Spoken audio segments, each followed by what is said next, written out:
साल 2018। एक 16 साल का लड़का जीशान अपने कमरे में घंटों से स्क्रीन के सामने बैठा है। बाहर धूप है, दोस्त है, जिंदगी है, लेकिन उसे कुछ नहीं चाहिए। सिर्फ एक चीज चाहिए, पबजी। यह सिर्फ जीशान की कहानी नहीं है। अननोन्स बैटलग्राउंड्स 2017 में लॉन्च हुआ। एक आइलैंड, एक 100 प्लेयर्स, लेकिन इस सिंपल कॉन्सेप्ट ने पूरी दुनिया में ऐसा तूफान मचा दिया जिसका कोई अंदाजा नहीं था। 2018 और 2019 के बीच इंडिया में पबजी के 50 मिलियन से ज्यादा एक्टिव यूजर्स थे। छोटे शहरों से लेकर बड़े मेट्रोस तक, स्कूल के बच्चे से लेकर कॉलेज के स्टूडेंट्स तक, सब एक ही गेम में डूब गए थे।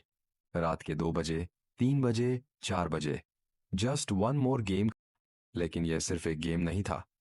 साइकोलॉजिस्ट कहते हैं कि पबजी और इसकी जैसी बैटल रॉयल गेम्स एक बहुत ही खतरनाक साइकोलॉजिकल लूप क्रिएट करती हैं।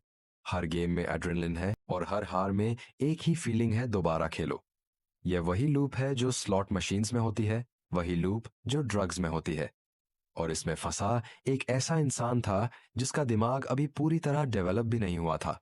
गुजरात में एक 19 साल के लड़के ने अपनी मां को इसलिए मारा क्योंकि उसने पबजी खेलने से रोका था। जम्मू में एक स्टूडेंट ने एग्जाम फेल होने के बाद सुइसाइड कर लिया।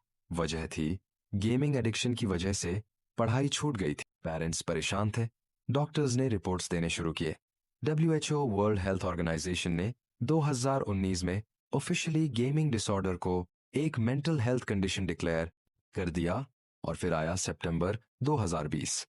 इंडिया में चाइनीज ऐप्स के खिलाफ एक बड़ी लहर उठी। गलवन वैली में इंडिया चाइना टेंशन अपने पीक पे थी और मोदी सरकार ने एक झटके में 118 चाइनीज ऐप्स बैन कर दिए। उस लिस्ट में पबजी मोबाइल भी था क्योंकि इसका ओनरशिप था टेंसेंट के पास। बैन लगते ही इंडिया में जैसे एक पूरा इकोसिस्टम ढहता गया। प्रोफेशनल पबजी प्लेयर्स थे जिनके लिए यह सिर्फ गेम नहीं, करियर था। स्ट्रीमर्स थे जो लाखों कमा रहे थे। ई स्पोर्ट्स टीम्स थीं। सब कुछ एक रात में खत्म। लेकिन क्या बैन ने प्रॉब्लम सॉल्व की? नहीं।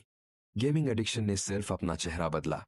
पबजी की जगह फ्री फायर आया, बैटल ग्राउंड्स मोबाइल इंडिया आया, कॉल ऑफ ड्यूटी मोबाइल आया। बच्चे फिर वही कमरों में बंद हो गए। फिर वही रातें, फिर वही स्क्रीन्स, फिर वही एडिक्शन। असली सवाल ये नहीं है कि पबजी बैन होना चाहिए था या नहीं। असली सवाल ये है, हम एक ऐसी दुनिया में क्यों बना रहे हैं जहां एक गेम इतनी गहराई से इंसान को पकड़ सकती है। क्यों एक टीनेजर के लिए वर्चुअल वर्ल्ड रियल दुनिया से ज्यादा अट्रैक्टिव हो जाता है।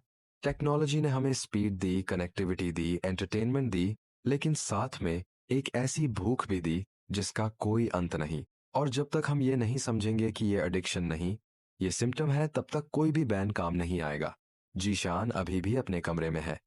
गेम बदल गया, स्क्रीन वही है और बाहर धूप अभी भी है।